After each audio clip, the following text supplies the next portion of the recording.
qué alegría, Buenos Aires, vuelve el tango otra vez por las calles del recuerdo, viene cantando Gardel.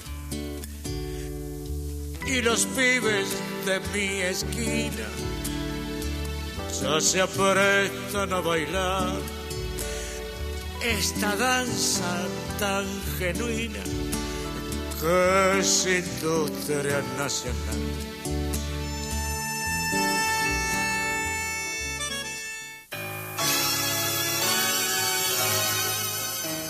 El cantor de orquesta vive sus años de esplendor durante la década del 40. Por su calidad y cantidad, los cantores se imponen en el gusto del público. Y cada orquesta presenta una dupla de vocalistas que expresa dos estilos bien diferenciados durante los años de oro del tango.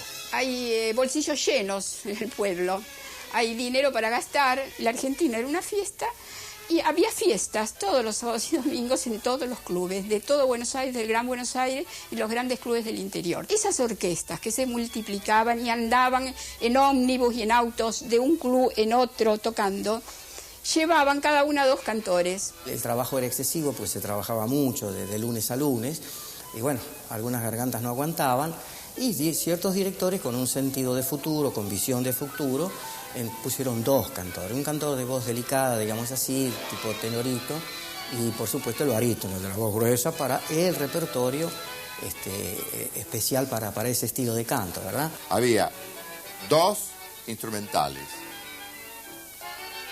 2 cantados, uno por un cantor y otro por otro, y eventualmente un dúo. Los dúos por ejemplo, se hacían como para impactar al público, para llevar, se incorporaban temas por ahí que tal vez no venían preparados para el dúo, y lo hacía la orquesta como para decir, bueno, cantan juntos, para la atracción del público. Yo tuve una novia hace mucho tiempo, y a pesar del tiempo nunca la olvidé. Una novia buena, un amor de barrio, ella 15 años y yo 16. Cuando cantan 2 tipos siempre cantan y para todos cantan bien. Y no es así. El dúo es mucho más difícil que solo. En ese tiempo era una vorágine de temas nuevos y todo eso. Había muy poco tiempo como para trabajar. Los cantantes tenían que trabajar las cosas y si no había un director que le decía, mira, esta voz vamos a hacerla, todo va en la intuición de la voz. Entonces hacían segunda, primera, tercera, segunda, y se acomodaban, iban acomodándose. O sea, había un cantor que cantaba la parte más melódica, un cantor que cantaba la parte más maleva o más recia. El modelo perfecto es Pugliese con Chanel y con Morán. Alberto Morán era un cantante específico para las mujeres. Era un cantante recio, con temperamento, pero que entraba en las mujeres. Y Chanel era un cantante que entraba en los hombres con un estilo general. Tanto podía cantar una cosa melódica como podía cantar una cosa rea. Un arrabal con casas que reflejan su olor de lata. Un arrabal humano con leyendas que se cantan como tango. Y Alberto Morán fue el cantor de las novias, de las mujeres. Nosotros íbamos a trabajar a los clubes con Alberto Morán o a la radio y había de repente 300 mujeres y entonces venían 300 hombres, pero los hombres venían porque venían las mujeres. Adorado por todas las mujeres de este país, del vecino, Morán era una cosa sensacional y tenía creaciones fundamentales dentro de su repertorio.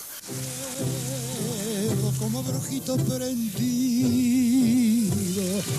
dentro del corazón una pena, porque te fuiste ingrata del nido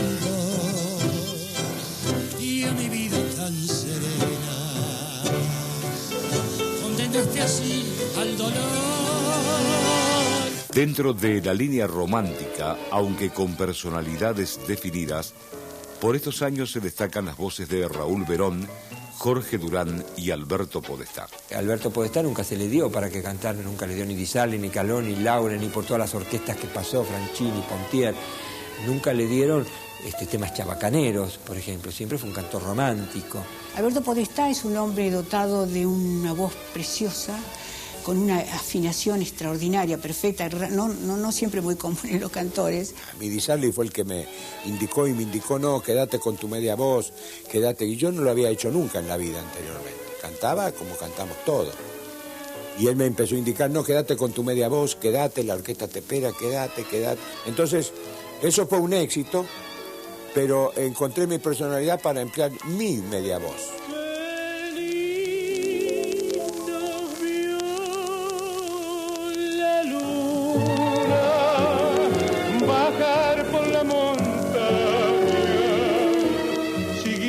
Las estrellas, bebiendo entre tus cabras una ámpora de amor. Intérprete de canciones folclóricas en sus inicios, el sanjuanino Jorge Durán se consagra en la orquesta de Carlos Di Sarli entre 1945 y 1947. Un hombre, una voz potente, de un color de voz espectacular, afinado, fue un cantor realmente importante, no valorado aún en la medida de sus méritos. Él es sanjuanino. El estilo, por ejemplo, de música que se hace allá, por lo general cuando uno crece, va creciendo con el estilo, se te incorpora ese tipo de timbres y de colores, que después, cuando vino a tango, por ejemplo, la mayoría de los directores de orquesta que estuvo, lo usaron en ese tipo de color de voz. La grabación que él hace con Carlos Di Sarli de Porteño y Bailarín, que tiene una serie de dificultades musicales tremendas, incluso para un tenor, él las hizo desde del estilo del barítono. No le erra una nota, es tremendamente difícil ese tango. Porteño y bailarín, me hiciste tango, como soy romántico y dulzón. Me inspira tu violín, me arrastra el alma tu compás, me arrulla el bandoneo. Integrante de una familia de músicos, exquisito cantor de las orquestas de Miguel Caló, Franchini Pontier y Aníbal Troilo, Raúl Verón logra el punto más alto de su carrera en la orquesta de Lucio de Mare, a partir de 1942. Raúl Verón representa, dentro de los cantores del 40, uno de los más importantes. Primero por la personalidad de su voz y porque pasó por muchas orquestas y en todas las orquestas supo imprimirle a las orquestas la voz de él, ¿no? No se dejó sobrepasar por las orquestas, hubo una buena combinación. Raúl Verón debutó en Buenos Aires con Miguel Caló y prácticamente Verón ingresa a la orquesta estrenando el tango Al compás del corazón. Después pasa a la orquesta de Lucio de Mare, donde hace una etapa brillante, sigue con Franchini Pontier. Cafetín, donde lloran los hombres que saben del gusto que dejan los mares. Cafetín, y esa pena que amarga mirando los barcos volver a sus lares. Yo esperaba, porque siempre soñaba la paz y una aldea sin hambre y sin varas. Ya no tengo esperanza, ni sueño ni aldea para regresar. Y va a la orquesta de Aníbal Troilo, ya a comienzos de la década del 50, donde, bueno, es como el Verón más maduro, el Verón ya consagrado, quizás no el mejor momento de la voz de Raúl Verón, pero con los arreglos que le hizo Aníbal Troilo y con esa orquesta atrás, Verón pudo cantar muy bien y además con un repertorio exquisito. Y si al darte un abrazo en tus ojos lágrimas vi, no comprendo, vida mía, cómo has podido engolfirme así. Chanel y Morán, Echagüe y Laborde, Dante y Martel son algunos de los rubros vocales que se transforman en emblemas de los años 40. Se van formando rubros en los cuales el cantor adquiere, yo creo que una primerísima importancia, un rol fundamental. Y así se producen esos fenómenos donde Morán tenía una convocatoria con el público femenino que era extraordinario, de Alberto Morán. Julio Martel con De Angelis también. a tal punto que sucede en algunos casos que tal vez, según los gustos, ¿no? Alguien dice que el otro cantor cantaba mejor, pero sin embargo la figura era este. Uno escucha a Carlos Dante y dice, qué cantorazo, esto es extraordinario. A algunos les gustará más Martel, a otros más Carlos Dante. Pero el que arrastraba al público femenino era Julio Martel. Por separado, cada uno tenía su estilo bien definido, ¿no? Carlos Dante, ya un cantante aplomado, que venía de cantar desde mucho tiempo antes. Había hecho incluso una carrera en Francia con la orquesta de Rafael Canaro. Y Julio Martel, que recién empezaba, en la década del 40. Y funcionaban a la perfección. Eso ya es un mérito más que de los cantantes del director de orquesta.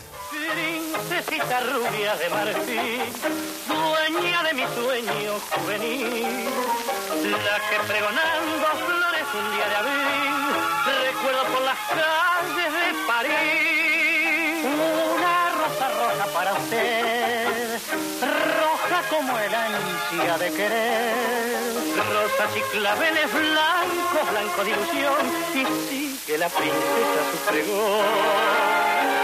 Un cariño y un clavel para el ojal, para el querer. El clavel es de ilusión, mi corazón rojo punzó. Ay, la tarde va muriendo y el pregón me va haciendo. Un cariñito y un clavel, solo el clavel, lo que Carlos Dante ha sido un cantor que él tenía su repertorio, y si yo le he llevado, por ejemplo, 2 o 3 obras, que adelante de De Ángeles me dijo, este tango no es para mí, este tango se enseñaron a Martel, porque él estudiaba la letra y veía que era una letra que le venía bien a Martel. En los próximos bloques, la segunda parte de la historia de los cantores del tango. Alberto Castillo y el éxito de los cantores solistas a fines de los años 40. En ese momento, Alberto Castillo era un fenómeno de popularidad. El estilo inconfundible de Edmundo Rivero. Rivero tiene un estilo totalmente propio, ¿no? Con esa voz que es totalmente extraña. Julio Sosa, un nuevo modelo de cantor en la década del 60. Después de Sosa vienen los ídolos light. Roberto Goyeneche, el gran decidor del tango. Goyeneche es una identificación total con la letra y la puntuación.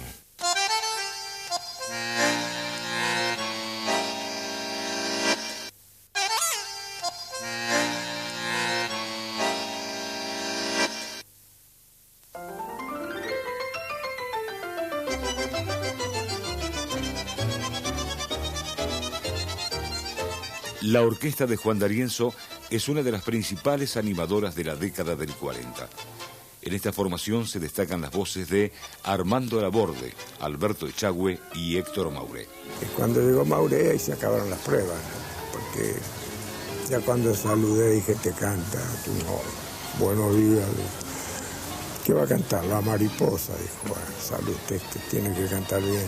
Ausencia de tus manos en mis manos, distancia de tu voz que ya no está, mi pobre Clorinela en sueño vano, perdida ya de ti, ¿dónde andará?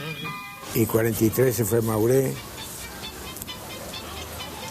se fue sin saludar, sin cobrar, sin nada, desapareció. Porque cantaba muy bien el gordo, ¿no? Tenía una voz hermosa, cantaba muy bien, pero salía echado y se venía abajo y se comía las uñas de celo el gordo, pobre. Y se sentaba al lado del piano y me daba las quejas. Y en el cabaret le echaba la culpa a las mujeres. Decía, estas hijas de puta, ¿te das cuenta vos cómo él les paga para que la paguen? Sufría tanto ese muchacho.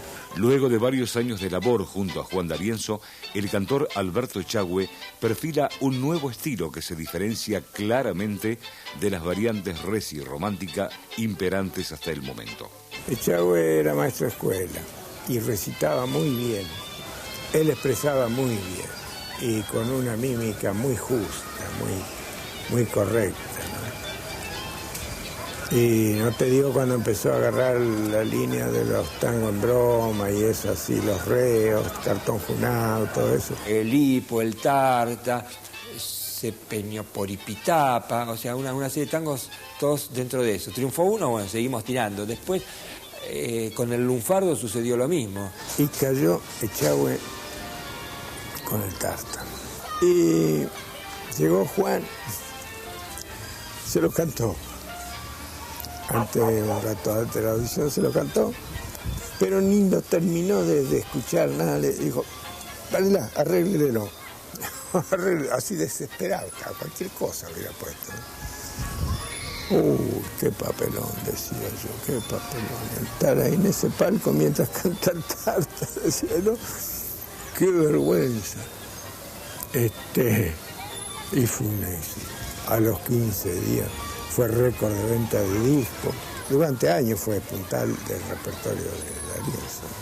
Yo no tengo, ya me caché en 10, empieza el lío.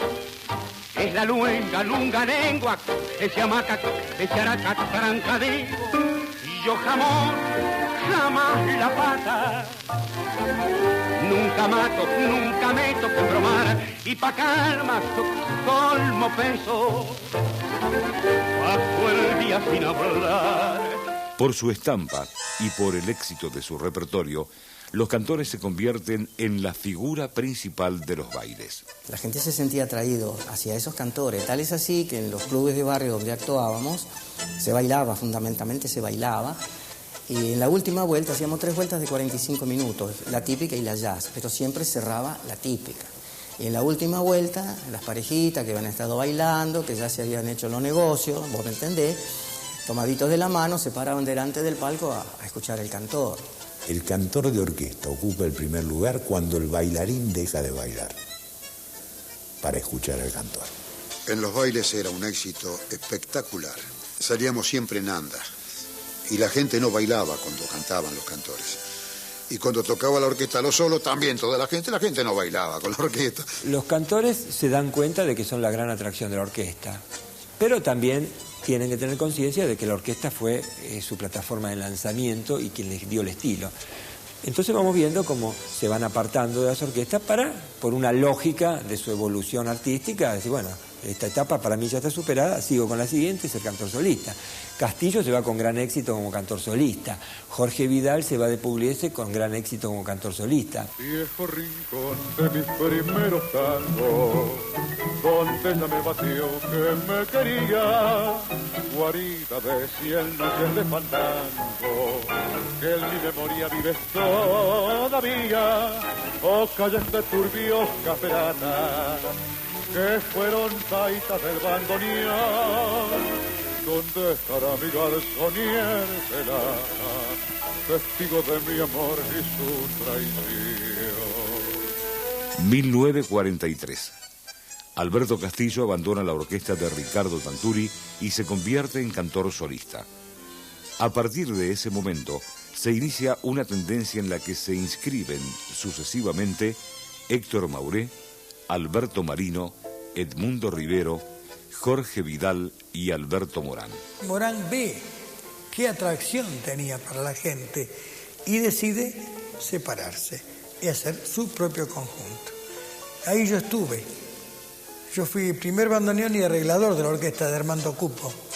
Le armamos una cosa que, si bien no era Pugliese, tampoco distaba mucho de serlo, porque él necesitaba esa yumba para prenderse y cantar con todo, como cantaba él, ¿no? No llores, no, muchacha, la gente está mirando, bailemos este tango, el tango del adiós, así entre mis brazos mirándote a los ojos, yo quiero despedirme sin llanto y sin dolor. La orquesta tocaba para el cantor, o sea, era el estilo de ellos, ¿no? Como armó Armando Cupo en esas grabaciones impecables con Alberto Morán de solista, ¿no? Y las orquestas o los directores de las orquestas que acompañaban como solista a Alberto Castillo también tenían mucho de aquella formación de Ricardo Tanturi, donde él tuvo los mejores éxitos, ¿no? Castillo me contaba que fue a pedir aumento y le dijeron, no solo no te damos aumento, sino que peligra tu estada en mundo, porque dicen acá en la dirección artística que para esta radio vos sos muy arrabalero. eso lo apura, lo decide hacerse solista, ya sabemos con qué resultado. En ese momento Alberto Castillo era un fenómeno de popularidad, ¿no? Tenía una fuerza expresiva nada común. Gran cantor, muy afinado. En su principio, Castillo para mí fue uno de los más grandes cantores que tuvo el tango. Castillo no era un hombre de un caudal grandioso, pero era un hombre afinado y cantaba agudo y cantaba precioso. Era un hombre completamente de una personalidad muy grande. Yo sé que aún te acuerdas del barrio perdido, de aquel Buenos Aires que nos vio partir, que en tus labios fríos aún tiemblan los tangos, que en París cantabas antes de morir. La lluvia de otoño mojó los castaños, pero ya no estabas en el bulevar, muchachita criolla de los ojos negros, tus labios dormidos ya no han de cantar. Los cantores de orquesta que continúan su carrera como solistas no siempre repiten el éxito anterior. En general la suerte de los solistas fue diversa. Algunos hasta lograron opacar o poner en neblina su paso por orquestas, tratando de buscar acompañamientos diferenciados. En el caso de Alberto Marino, por ejemplo, produce uno de sus mayores sucesos en su etapa de solista. Fiorentino casi toda su vida fue vocalista de Canaro, de Juan D'Arienzo, de Aníbal Troilo, pero sin embargo cuando se pasa como solista, cuando quiere formar su propio cartel, cae. Un caso inverso es el de Alberto Castillo. Alberto Castillo comienza como vocalista de orquesta, en este caso de Ricardo Tanturi, y cuando se desvincula comienza el verdadero éxito de Alberto Castillo. En realidad dependía de cómo funcionara cada cantante con el acompañamiento adecuado. Si un cantante funcionaba mejor con orquesta y después cuando quería ser solista se ponía a ser acompañado con guitarras, generalmente caía totalmente. Hay cantantes que estaban protegidos por la densidad del director. Esto pasó específicamente en los cantantes de Pugliese. Advierta usted que la sobrevida como solista de los cantantes de Pugliese no ha sido demasiado ponderada. Y piense, para no entrar en nombres demasiado precisos, en que las formaciones, en el caso de que eligieran orquesta y no guitarras como Vidal, que trató de diferenciarse, las formaciones siempre sonaron a los Pugliese. Yo me voy a ir de la orquesta. Y me dice, ¿qué pasa? ¿Con quién se peleó? Le digo, no me peleé con nadie, me llevo con los muchachos mejor que nunca, pero me tengo que ir, maestro. Y me dice, ¿pero por qué se va a ir?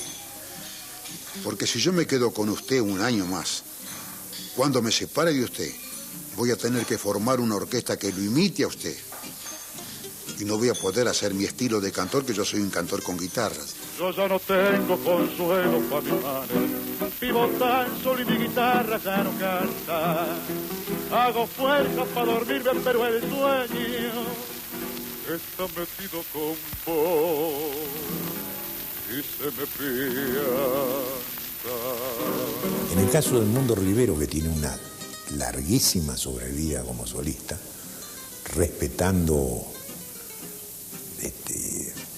sin ningún tipo de discriminación el repertorio heredado por Troilo, por su maestro, e incorporando algunas facetas que siempre estuvieron en él y que solo pudo desarrollar cuando él mandaba. En el próximo bloque, Edmundo Rivero. Con él nació que el cantante de tango se pudiera incorporar la voz grave. Además, el éxito de Julio Sosa en los años 60. Y el tipo era que terminaba y con una sonrisa y le guiñaba un ojo a la cámara.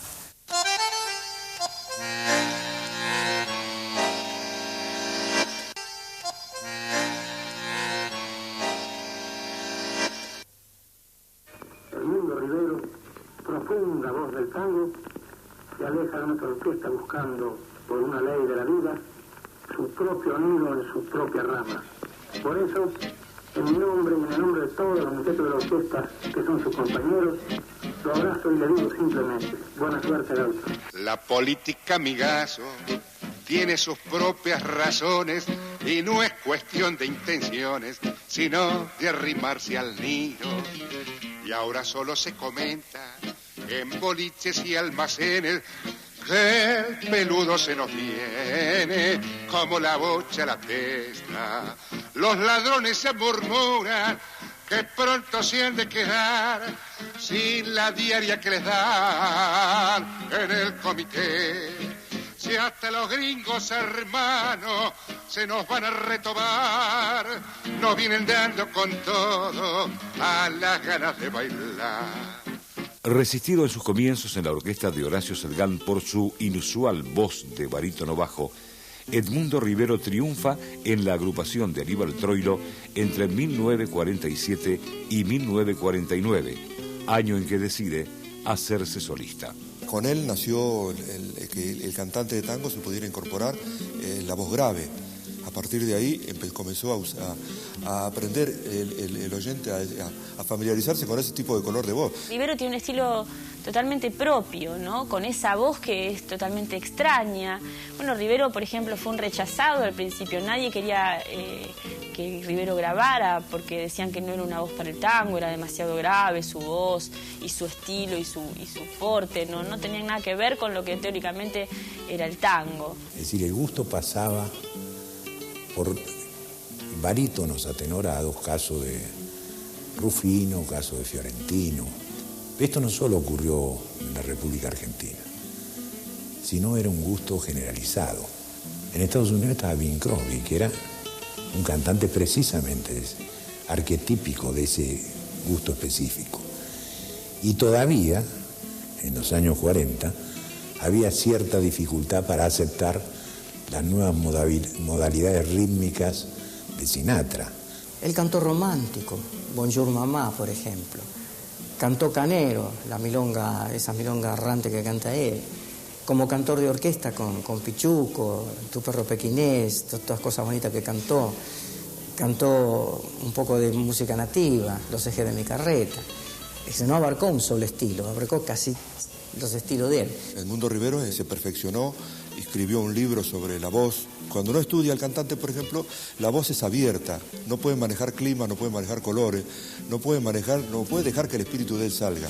Edmundo Rivero era el color de él, pero eso no es una voz de caudal, era una voz grave, la de Rivero, muy llamativa y llena de dulzura. Hay momentos en que las palabras están de más.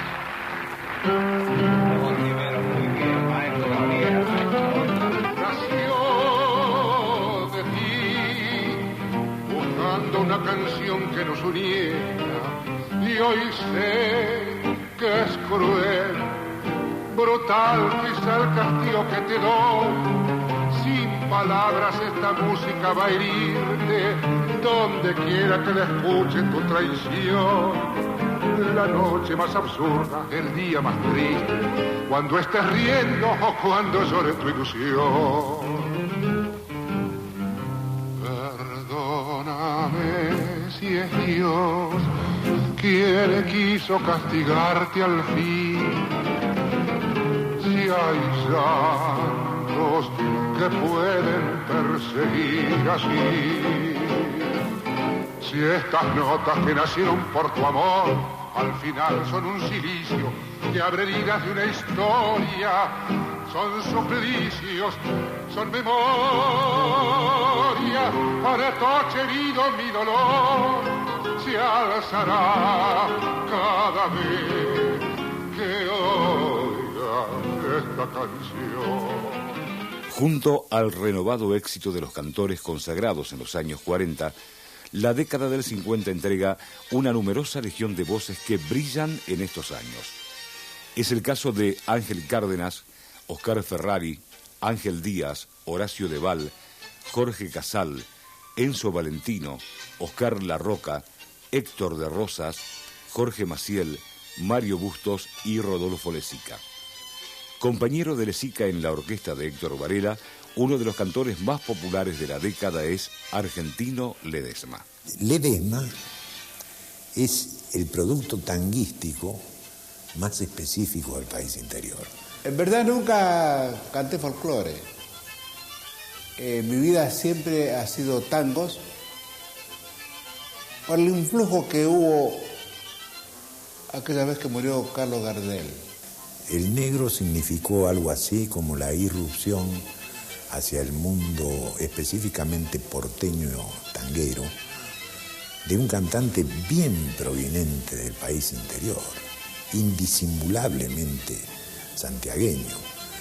Y eso funcionó en la inmediata aceptación del cantante, que venía además con méritos propios. Yo tuve la suerte de consagrar muchos títulos, entre ellos Cuánto espero, fueron 3 años, ¿Qué tal que has venido?, En el cielo, Cuartito azul, títulos que me dan una independencia total de algunos nombres, ¿no? Porque son creaciones indudables, que las hice un poco con el maestro Varela y otro poco como solista. Ocurrió un caso parecido al de Castillo con Argentino Ledesma, que les harían ofertas para que se desvinculara de Varela y fuera cabeza de compañía. Te miraba de afuera como esas cosas que nunca se alcanzan, la ñata contra el vidrio en un azul de frío que solo fue después viviendo igual al mío, como una escuela de todas las cosas. Ya de muchacho me diste entre asombros el cigarrillo, la fe en mis sueños y una esperanza de amor. 1958. Tras su paso por las orquestas de Franchini y Pontier, Francisco Rotundo y Armando Pontier, el uruguayo Julio Sosa inicia su carrera solista con el acompañamiento de Leopoldo Federico e impone una nueva imagen para el cantor de tangos a partir de los años 60. Después de Sosa vienen los ídolos live. Es decir, fue el último referente masculino arriba de un palco que funcionara como aquellos referentes masculinos de las anteriores décadas.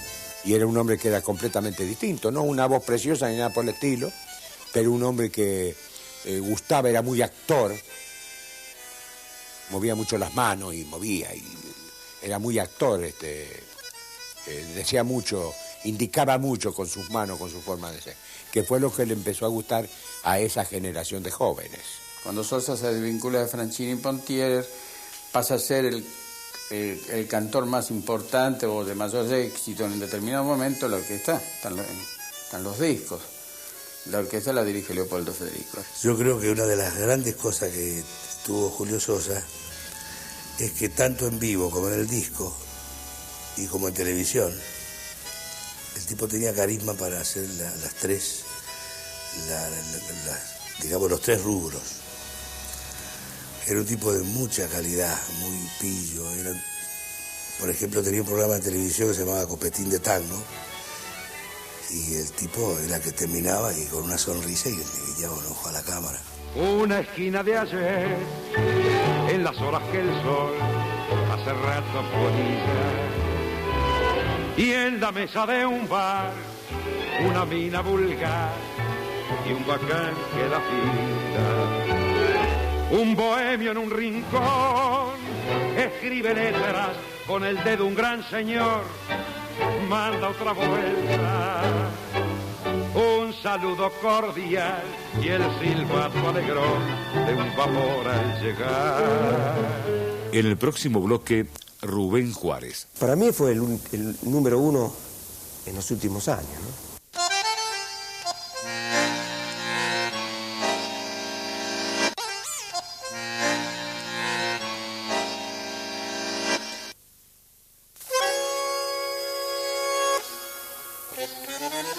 Durante la década del 60, el éxito masivo de Julio Sosa contrasta con las escasas posibilidades laborales de los demás cantores de tango, que se refugian en cantinas y pequeños reductos para poder actuar.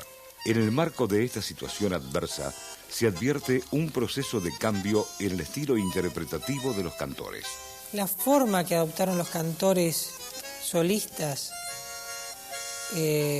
quizás un poco desbordada, exagerando ciertas letras y exagerando la manera de cantar, se da en los años 60. Fue un momento medio crítico para el tango, o bastante crítico para el tango, desaparece de los lugares habituales y entonces el tango se refugia en las cantinas porque desaparecen los locales. Y me parece que el medio es lo que los condiciona, porque tienen que cantar de pronto en cantinas donde no hay una buena amplificación, donde a veces hasta sin micrófono tienen que hacerlo, y porque además hay como una necesidad de la gente en escuchar a esos cantores con voces mucho más fuertes, con tangos mucho más fuertes. Una cosa es la voz fuerte, potente, que interpreta, que dice, que te hace emocionar, y otra cosa es el que remata ganado a los gritos. Dentro de los cambios que se dan por estos años, los cantores se enfrentan con un nuevo escenario, la televisión. Pero el cantor de tango en la televisión, por ejemplo, la televisión vende imagen. Por lo general tiene que ser una gran voz, tener una gran trayectoria, como para que seas llamado por la televisión o puedas participar de programa. Lo que la tele, digamos, le quitó al cantor es sobriedad, ¿no? El cantor de alguna manera sintió que tener que convencer a determinado público que era mucho mayor que el que lo veía por ahí en una actuación, la mejor manera era haciéndolo, actuando, interpretando cada tango, pero desde una cosa más expresiva, más histriónica, y se fue olvidando un poco de cómo cantaba. La gente llegaba a un baile en Santa Fe, por ejemplo, y tropezaba con que la gente decía, yo creía que era rubio y de ojos azules, porque no había televisión. Entonces eso mismo nos quitó muchas cosas, nos quitó las giras. Cantar en la radio había que emplearse a fondo. En la televisión, no, porque distraía la ropa, pasaba desapercibido casi las canciones vocales. Muchachos, esta noche saldremos por los barrios a revivir las horas de un tiempo que pasó. Será una pincelada de viejas tradiciones que al son de las guitarras dirán que no murió. Iremos por San Telmo, Barracas, Puente Alsina, y en Flores dejaremos prendida en un balcón la vieja serenata que nadie olvida. Por eso que esta noche será recordación. La segunda mitad de los años 60 y la década del 70 ofrecen un puñado de nombres que abarcan estilos más o menos tradicionales, como Hugo Marcel, Jorge Valdés, Abel Córdoba, Tito Reyes, Reinaldo Martín y Horacio Molina. Pero la mayor repercusión popular la obtiene un nuevo modelo de cantante de tango, vinculado al fenómeno de la nueva ola y el Club del Clan, encarnado en nombres como los de Raúl Lavie y Néstor Fabián. El tipo era un renovador y yo lo tenía como renovador, no solamente porque estrenaba temas, sino porque aparecía con la orquesta de Mariano Mores, por ejemplo, en remerita, en remera, sí, manga corta. Y yo le decía, pero ¿cómo puede ser? Dijo, o sea, me hay que cambiarle la idea a estos tangueros de vuelta. La mayoría de los que surgen son cantantes. Y la diferencia que yo veo del cantor al cantante es que el cantante es más baladista, ¿no? Los repertorios lo demuestran. Se va perdiendo ese 2x4, ese ritmo, ese fraseo. Se quita la mugre del cantor de orquesta. Pero la mugre esa que llegaba y que hacía la cosa amistosa, cordial y que lo hacía sentir como de uno. Es decir, la academia comienza a tomar parte en la vida activa del cantante, que pasa precisamente, hasta cambia el rótulo. Del cantor de orquesta pasa a ser cantante, y es el caso de algunos excelentes cantantes David es uno de los grandes referentes. También Trelles. ¿No ves mi loco bandoneón que están bailando en el café? La flor del cabaret y el nombre de hormigón.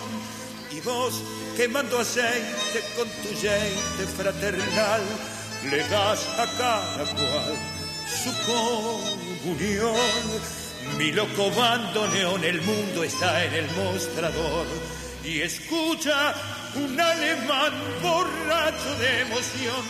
La magia en doble A del hijo que partió. 1969. Admirador de Julio Sosa, el cordobés Rubén Juárez realiza su debut triunfal en Buenos Aires en Caño 14. Su voz, su estilo y la característica inédita de cantar y ejecutar el bandoneón simultáneamente lo convierten en la gran figura de esta generación. A mí me resultó fácil porque seguramente, porque lo hice de chico, ¿viste? Yo tengo colegas del bandoneón que me dicen, yo ¿cómo podés cantar? Dice, yo no puedo ni hablar tocando.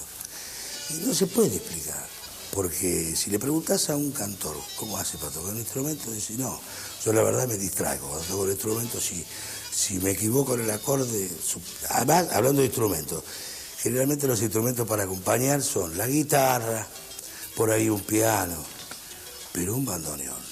Entonces, hablando con instrumentistas, por un lado, hablando con los cantores, por otro. ¿Qué querés que le haga? Yo lo aprendí de pibe y no hay una escuela de esto, pero es que es inexplicable, negro. Decime, bandoneón, qué tango hay que cantar. No ves que estoy muriéndome de pena. Tal vez en tus archivos se quedó un tango que Gardel nunca cantó. Permiso, bandoneón, quizá dice Polín, un verso te dejó para mi pena. Yo sé que con tu aliento a soledad mi angustia y mi dolor podés calmar. Rubén Juárez salió con un estilo muy personal de él, ¿no? Su voz tuvo el gran momento como para decir, tengo que salir con algo distinto. Y efectivamente, salió con algo distinto. No se asemeja a los cantores de antes. Su voz es muy distinta a los demás. Por más que tenga una voz de barítono, tal vez Sosa tenía una voz barítono bajo, yo tengo barítono atenuado. A mí no me pareció, tratando de imitarlo a Sosa y todo, no me pareció que yo me pareciera por el color de voz a él. Y para mí fue una voz que sobresalió a la del 40. Y hizo un estilo. Porque hay cantantes que hoy, sin mencionarlo, hay cantantes que tienen ya, digamos, la forma de lo que era Rubén Juárez, o lo que es Rubén Juárez. Para mí fue el número uno en los últimos años, ¿no? En el próximo bloque, Roberto Goyeneche, el gran decidor del tango. Yo considero que Goyeneche era un cantorazo, un hombre que llevaba en la vena tango. Además, el personal estilo de Luis Cardey. Yo canto sin bronca.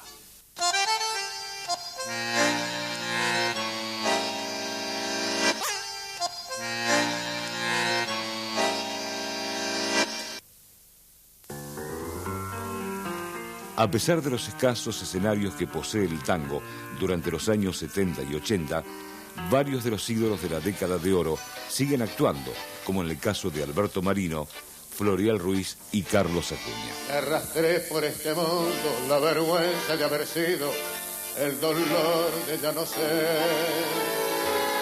Bajo el ala del sombrero, cuántas veces embosada, una lágrima asomada, yo no pude contener. Con el paso de las décadas, los cantores de tango van privilegiando la expresión del contenido de la letra más que las formas y la técnica vocal. Cantor de las orquestas de Kaplún, Salgán y Troilo entre 1944 y 1964, Roberto Goyeneche es el paradigma de esta escuela de interpretación y se convierte en el gran decidor del tango a partir de los años 80. Generalmente se privilegiaba un poco la voz, es decir, una cosa, el gorjeo, el adorno, En cambio, después, bueno, llegaron los cantantes como Julio Sosa, como Goyeneche, como Rivero, que sí expresaban la letra. Sobre todo Goyeneche es una identificación total con la letra y la puntuación. No es lo mismo decir percanta que me amuraste en lo mejor de mi vida. Percanta que me amuraste en lo mejor de mi vida, ¿no? Que decir, percanta que me amuraste en lo mejor de mi vida. No es lo mismo. Es decir, cuando usted da la expresión sobre una frase, sin desvirtuar el sentido de la frase, está llegando a lo que el escritor que hizo el tema quería lograr. No es lo mismo cantar Remembranzas, para hacer una mención, o Granada, que se supone que exige una gran amplitud vocal, que cantar algún tema de Contursi con Laurens, Vieja Amiga, o Como Dos Extraños, o el tema de Atilio Stampone con Espósito, Afiches, por ejemplo. Es decir, la actitud del cantor tiene que ser diferente, y es diferente la actitud del receptor. Hoy se necesita entender lo que se dice. Hoy Contursi, digo, por decir, recobra la esencia del mensaje. Y eso quiere el público. Quiere escuchar lo que dice ese señor que escribía desde el barrio. ¿Entendés? Más que aquel do que llega no sé a dónde, que a lo mejor es para los líricos. Los cantantes populares es otra historia. Hoy pasa otra cosa. Por eso el tango se recupera nuevamente desde el lugar de lo esencial, no desde el lugar de los adornos. Llámese lentejuelas, plumas, virtudes exageradas, gritos. Todavía hay público que acepta con mayor facilidad Remembranzas sobre los nuevos públicos que han erigido algunas obras de tango, específicamente Afiche o Naranjo en Flor, parecen ser dos de los motivos preferidos. Sada la noche a la cárcel, su piel de ojera, llamó caray de su pincel y hace con él la primavera. Pero que si están tus cosas, pero tú no estás, porque eres algo para todos ya, como un desnudo de vidriera. Luché a tu lado para ti, por Dios, sí.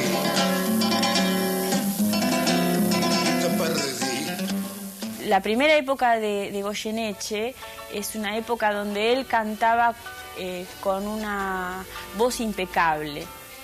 Hay un trabajo intermedio, que es la época que para mí es la mejor de Goyeneche, que es cuando estaba con Troilo, donde Goyeneche interpreta a los mejores autores con el mejor acompañamiento y es uno de los mejores cantores, indiscutiblemente. Cantor era en la época que él estaba con Horacio Salgán, que era un cantorazo, una voz preciosa, que no tiene nada que ver con esta voz que es. Pero al público le gustó mucho más cuando entró a decir, a la gente que lo apoyó le gustó más eso.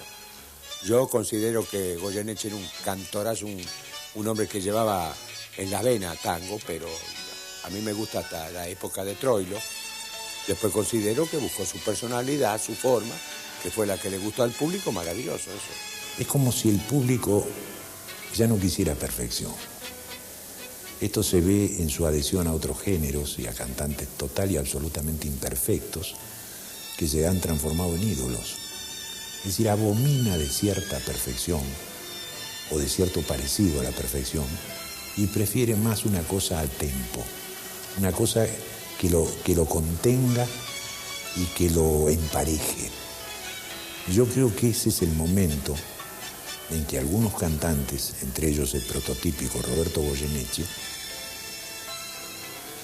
advierte esa necesidad y se sitúa en él y se convierte en el prototipo del gran decidor. Ese caudal interpretativo es solamente de Goyeneche. O sea, nadie puede tomar eso como ejemplo y armar su forma estilística de cantar desde solamente con esos elementos. Porque no es eso lo que era Goyeneche. No es eso solo Goyeneche. Goyeneche es eso al final de su carrera, con toda una carrera detrás. En el viejo pértigo de mi alma no te vengas a enredar. Tenés contramarcas, cosas ajenas de corral, con que anda apurando te la tapa pa' tu bien o pa' tu mal. Y perdete en el potrero donde estaba. Con un botón pa' muestra tengo bastante. Y soy de mucho aguante para caer de nuevo. Y te juro, te lo ruego, que al lado del tigre es fácil que peligren las zorras como vos. Hay una herencia, él también tiene herencias, nada es demasiado nuevo, sobre todo en la música popular. Tiene antecedentes, Rufino, el decir de Rufino, Floreal Ruiz, un gran decidor. Y también ha dejado hijos, esa actitud de Goyeneche, hijos estilísticos. Luis Cardey es uno de ellos. Con la rigurosa selección de un repertorio que evita los lugares comunes y un delicado estilo interpretativo que prioriza el contenido de las letras, Luis Cardey salta a la popularidad a mediados de los años 90. Con el acompañamiento de guitarras o con el fuelle, como yo trabajo hace tantos años, con Antonito, Antonio Pisano, me identifico más con mi estilo, ¿no? Me escucho y digo, este es Luisito, me reconozco, ¿no? Y con la orquesta, es como si tuviera un director técnico, estoy más limitado, ¿no? Tiene un repertorio muy personal, tiene una voz muy personal también, y que es un cantor que durante muchos años permaneció casi en el anonimato para el gran público, y que cuando lo descubrimos dijimos qué lástima que no lo escuchamos antes, porque realmente ha hecho una cosa muy personal y un estilo muy, muy propio. Toda esta época que habíamos perdido, y por ahí hablábamos que hay que de alguna manera recuperarla los discos, Cardey la trae desde un repertorio no tan transitado, un repertorio que posiblemente pocos hemos tenido la posibilidad de escuchar en vivo, y además porque Cardey mismo lo suele decir, él es muy admirador de gente que tenía que ver más con la persona común. O sea que Cardey representa un poco al cantor, por así decirlo, anónimo, que también uno se puede sentir representado, digamos, en él. Trato a la canción de la misma forma que la canción y la vida me trató a mí. Yo canto sin bronca. La lluvia de aquella tarde nos acercó unos momentos. Pasabas, me saludaste y no te reconocí. En el hall de un gran cinema nos cobijamos del agua.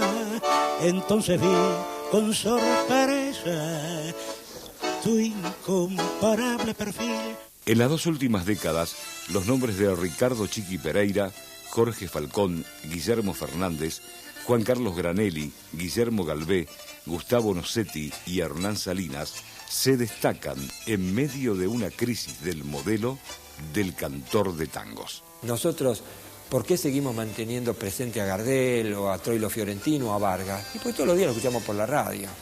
Pero el cantor de ahora no tiene esa posibilidad. No tiene la escuela de la orquesta, no tiene todo el entorno y entonces no puede desarrollarse como se desarrollaron estos hombres. A mí me parece que el gran problema es la falta de directores.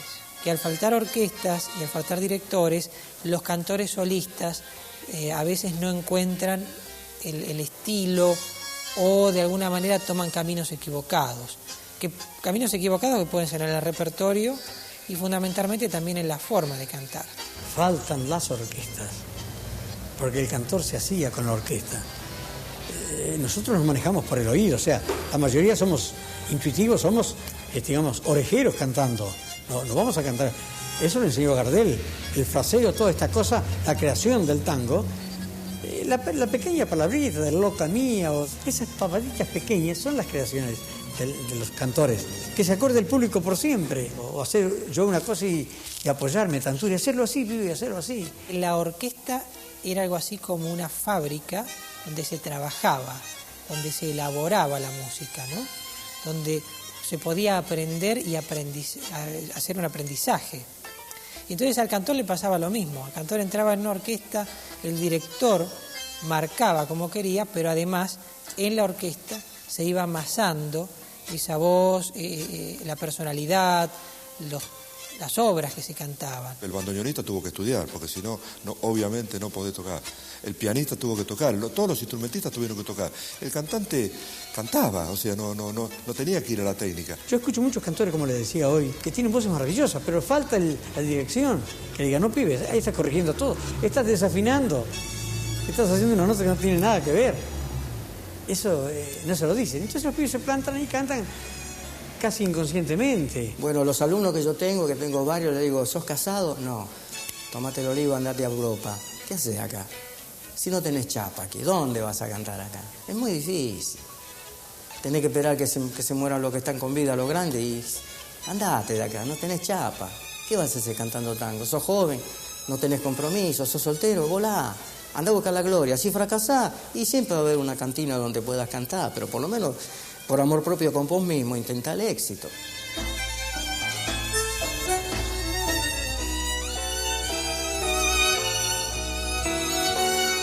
Yo creo que ese cantor, digamos, es difícil que vuelva a existir, porque también es producto de ese tiempo, ¿no? Por suerte, cada día más se están recuperando esas grabaciones. Uno puede ir hacia atrás y ir a escuchar a esos cantores, y bueno, tiene la posibilidad del disco. Es un legado al cual todos podemos ir, digamos, podemos volver una y otra vez. Está bien, no vamos a estar ahí adelante viéndolos, pero seguramente, más allá de que la gente le dio su importancia en el momento, recién ahora le estamos dando la verdadera importancia que tenían esos monstruos arriba del escenario, ¿no? Yo soy el cantor de mi barrio, que vino hasta el centro buscando olvidar, con una guitarra templada y unos tangos viejos que aprendió al pasar. Me dicen cantor en el barrio, me piden que cante, no puedo cantar si tengo una pena tan honda, perdone, que muchachos quisiera llorar. Mi nombre no tiene importancia, cantor en el barrio me suelen llamar. Si tengo una pena tan honda, perdone muchachos, les voy a contar.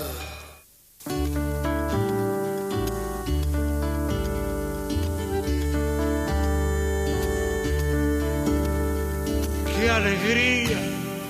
Buenos Aires, vuelve el tango otra vez por las calles del recuerdo. Viene cantando Gardel y los pibes de mi esquina ya se aprestan a bailar esta danza tan genuina que es industria nacional. Suena un fuelle melodioso en el palco de un salón, y a las pibas milongueras